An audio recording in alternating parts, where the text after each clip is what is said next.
الحمد لله وكفى وسلام على عباده الذين اصطفى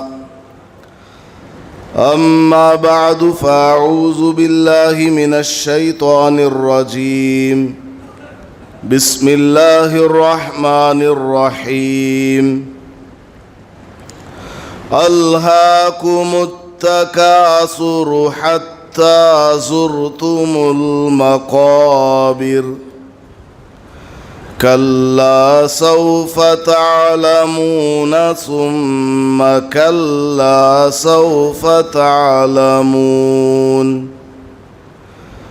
كلا لو تعلمون علم اليقين لترون الجحيم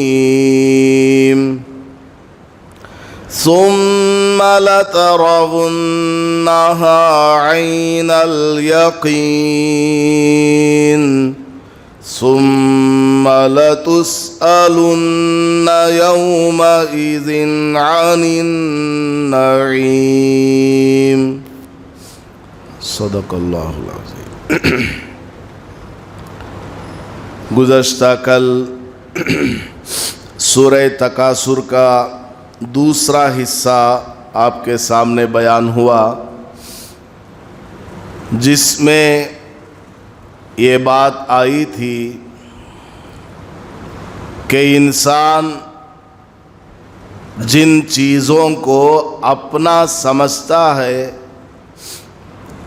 حقیقت میں وہ چیزیں اس کی نہیں ہوتی ہیں۔ انسان کا مال صرف 3 چیزیں ہیں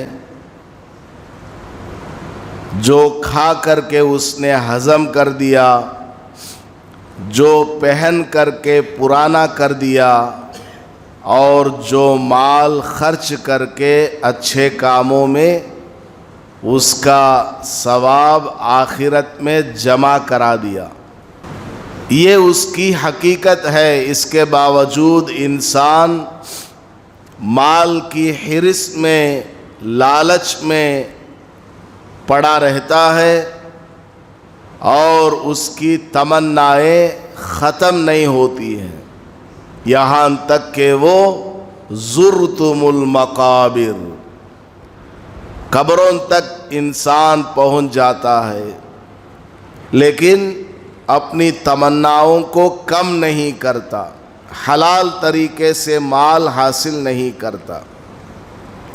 اللہ پاک فرماتا ہے کلا سوف تعلمون، جو تم سمجھ رہے ہو کہ یہی دنیا، یہی مال و دولت اور اسی میں آپسی مقابلہ کرنا اور ایک دوسرے پر فخر جتانا یہی کامیابی ہے، تو یاد رکھو تم بالکل غلطی پر ہو۔ سوف تعلمون، ان قریب تم کو یہ حقیقت کھل کر سامنے آ جائے گی کہ جس چیز کو تم نے کامیابی سمجھا ہوا تھا وہ اصل میں ناکامی ہے۔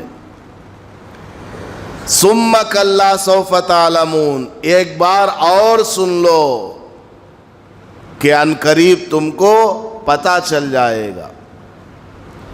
کلا لو تعلمون علم الیقین، تیسری مرتبہ اللہ تعالیٰ نے پھر فرمایا کلا، اے انسان، جو تیرا گمان ہے، تیرا خیال ہے کہ مال و دولت، دنیا کی عیش و عشرت، نام و نمود، آپسی مقابلہ، تفاخر، یہی سب کچھ ہے، اور ایک بار پھر سن لو، اگر تم کو یقینی طور پر علم ہو جائے تو پھر تم ان تمام چیزوں کے پیچھے غلط طریقے سے نہیں پڑو گے۔ انسان کو مال کمانا ہے، دولت حاصل کرنا ہے، سب کچھ کرنا ہے، لیکن صحیح طریقے سے، حلال طریقوں سے۔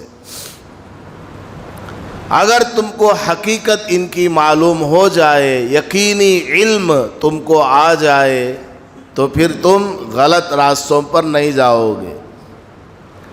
ثم لترون الجحیم، لیکن تم اگر اسی غلط راستے پر لگ کر کے مال دولت کے پیچھے پڑ جاؤ گے تو عنقریب تم کو جہنم میں داخل کیا جائے گا، اس کی سزا تمہیں بھگتنی ہوگی، اس میں تم کو سال ہا سال رہنا پڑے گا۔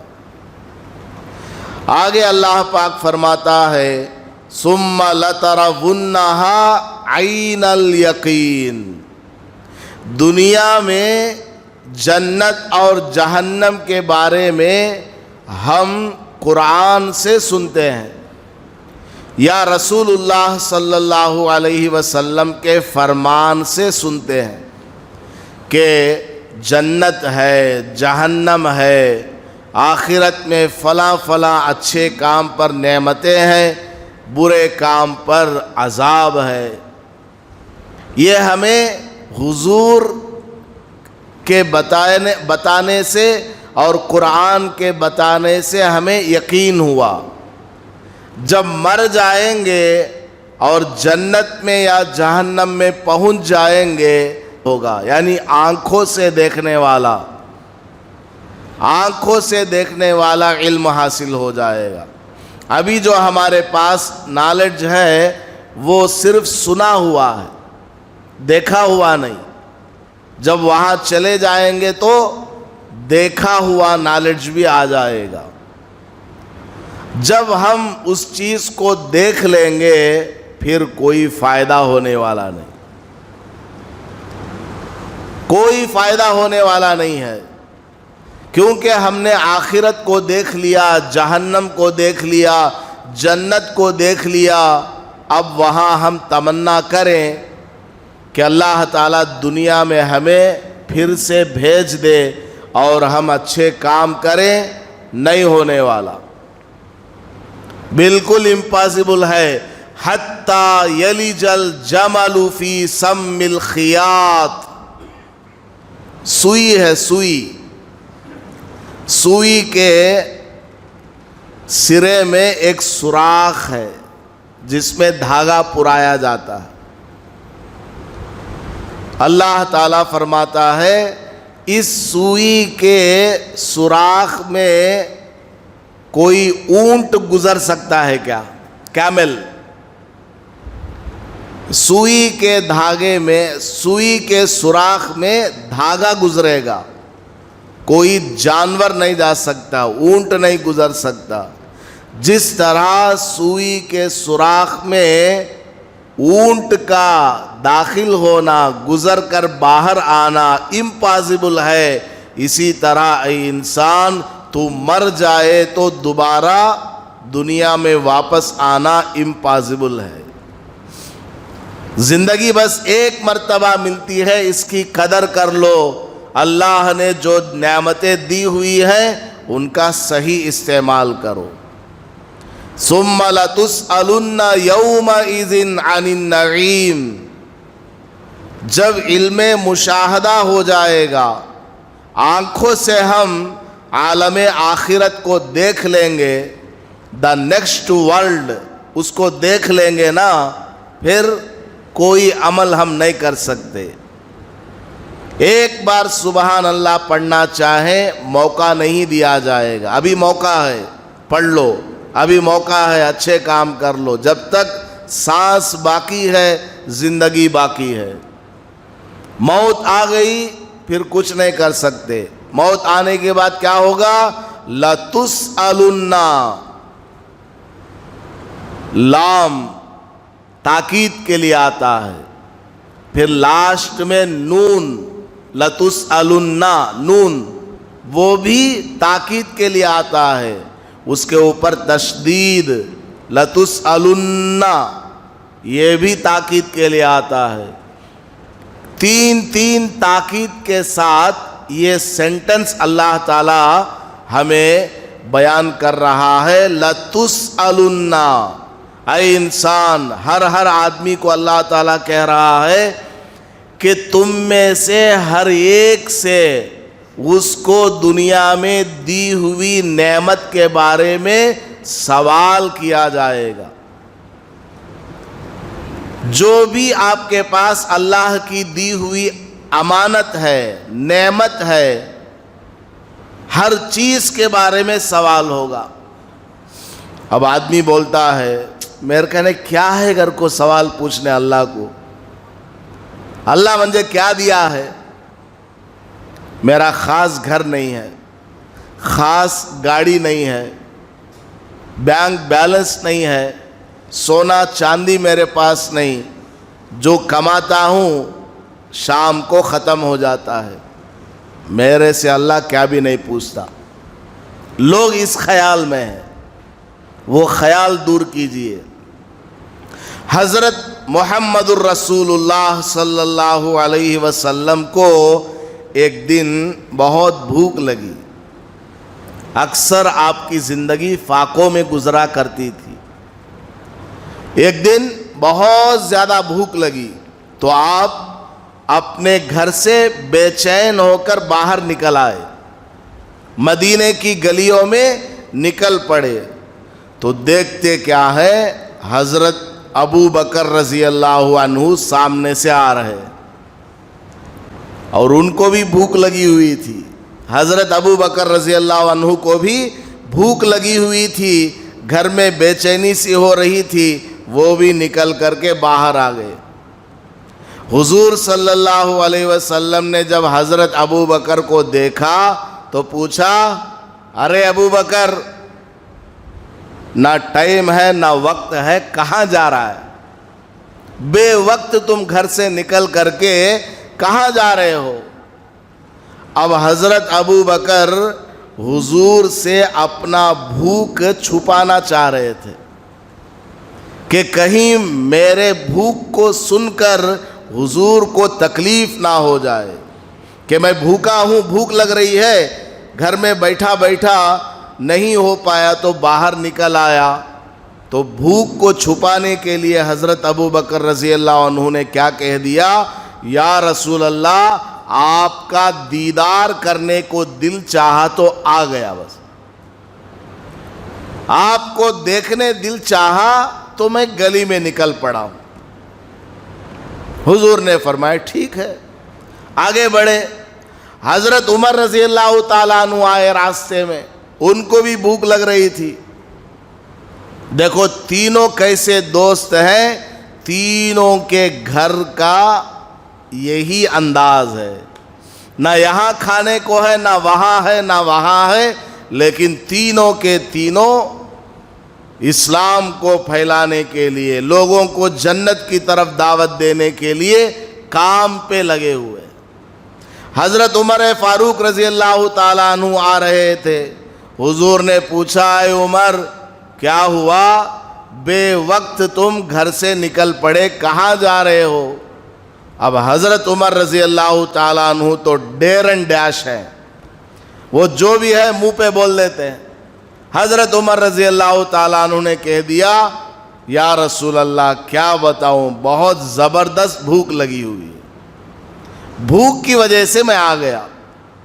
حضرت ابو بکر رضی اللہ عنہ نے کہا، جب بات کھل گئی ہے، ایک سپورٹ مل گیا نا، حضرت ابو بکر نے بھی کہہ دیا، حضرت مجھے بھی بھوک لگی تھی اس لیے میں نکل آیا ہوں۔ حضور صلی اللہ علیہ وسلم نے فرمایا، مجھے بھی بھوک لگی ہے اسی لیے میں گھر پہ نہیں بیٹھ پایا، باہر نکل آیا ہوں کہ کچھ ہوا کھا لوں۔ اب کیا کیا جائے، تینوں کو بھوک لگی ہوئی ہے۔ نبی پاک صلی اللہ علیہ وسلم نے فرمایا، آؤ چلو، اللہ تعالیٰ کچھ انتظام کرے گا، چلو آگے بڑھو۔ آگے گئے، ایک انصاری صحابی کا گھر نظر آیا، ان کا نام غالباً ابو الحیثم۔ گھر پر تشریف لے گئے حضور صلی اللہ علیہ وسلم، اندر داخل ہوئے، دروازہ کھٹکھٹایا تو اندر عورت تھی۔ عورت نے حضور کو، صحابہ کو بٹھایا اور کہا، یا رسول اللہ، میرے شوہر تھوڑا باہر گئے ہوئے ہیں، آپ بیٹھیے، آپ تشریف رکھیے، وہ آ جائیں گے۔ 2-4 منٹ میں ان کے شوہر آ گئے، انصاری صحابی۔ وہ آئے تو دیکھتے کیا ہے؟ حضور صلی اللہ علیہ وسلم گھر پہ ہیں۔ وہ تو بالکل دیوانے ہو گئے، بغیر ڈیمانڈ کے، بغیر بلائے، بغیر دعوت کے حضور ہمارے گھر آ گئے۔ کتنی بڑی خوش نصیبی کی بات! حضور کو تو صحابہ اپنے اپنے گھر بلایا کرتے تھے، حضرت ہمارے گھر تشریف لائیے، آپ کا قدم ہمارے گھر میں پڑ جائے برکت آ جائے گی، آپ آئیے ہمارے گھر۔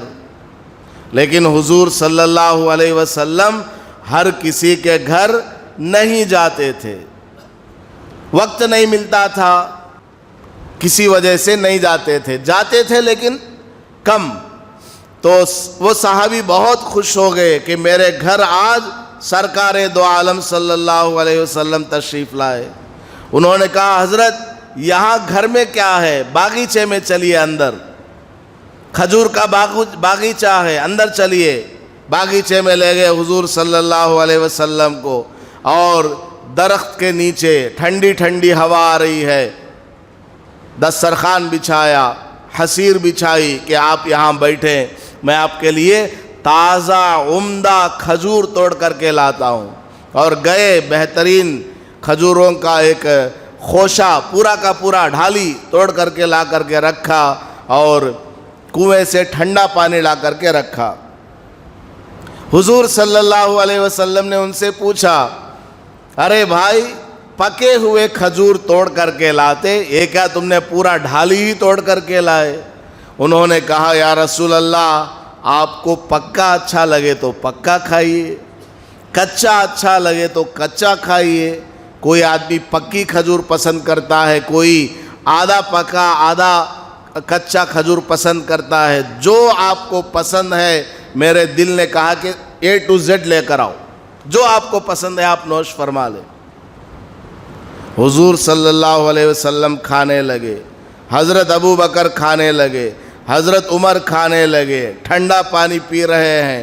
حضور نے ایک بات کہی، وہ بات ہمیں یاد رکھنا ہے۔ حضور صلی اللہ علیہ وسلم وہ کھانے لگے، حضرت ابو بکر اور حضرت عمر، حضور کے ٹارگٹ ہمیشہ یہ دونوں صحابہ کیا ہے؟ حضور کے ٹارگٹ پہ رہتے ہیں، کہیں بھی کوئی بات ہو ان دونوں کو ضرور نصیحت کرتے ہیں کہ یہی دونوں آگے چل کر کے دین کو سنبھالنے والے، دونوں خوب کھارے مزے لے لے کر کے۔ حضور صلی اللہ علیہ وسلم نے فرمایا، ابو بکر، عمر، ھذا والذی نفسی بیدہ من النعیم الذی یسأل عنہ یوم القیامہ۔ اے ابو بکر، اے عمر، یہ ان نعمتوں میں سے ہے جس کے بارے میں اللہ تعالیٰ قیامت میں سوال پوچھے گا کہ ابو بکر تو نے اتنے کھجور کھائی، حساب دے۔ عمر تو نے اتنا ٹھنڈا پانی پیا، حساب دے۔ میں نے تجھے ٹھنڈا پانی پلایا، کھجور کھلایا، میری عبادت تو نے کتنی کی، نماز تو نے کتنی پڑھی، روزہ تو نے کتنا رکھا، مال دیا ہوا تھا کتنا خرچ کیا، صحت جسمانی، آنکھ دیکھنے کو ہے، زبان بولنے کو ہے، کان سننے کو ہے، ہاتھ کام کرتے ہیں، A to Z، سر کے بالوں سے لے کر پیر کے ناخن تک، یہ جو اللہ کا دیا ہوا ہے، کتنی ساری نعمتیں ہم لے کر کے پھر رہے۔ اور حضور کیا فرما رہے ہیں؟